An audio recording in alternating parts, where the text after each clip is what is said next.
Hey everyone, I just want to take a minute to say a big thank you to all of you, whether you're here for knife making, sharpening, or just enjoying the journey.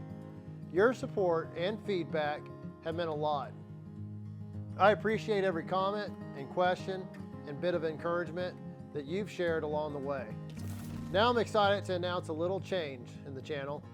Alongside longer videos, I'll be adding shorter, bite-sized tips on sharpening, blade care, and more, all in a higher quality format to give you a better, sharper experience.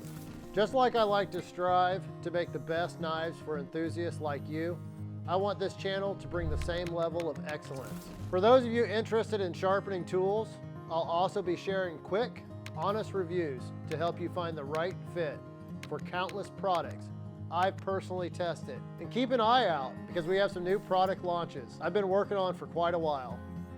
So post your thoughts below and I'll do my best to cover as many as I can in upcoming reels. Thank you again for being here. It is an honor to share this journey with you.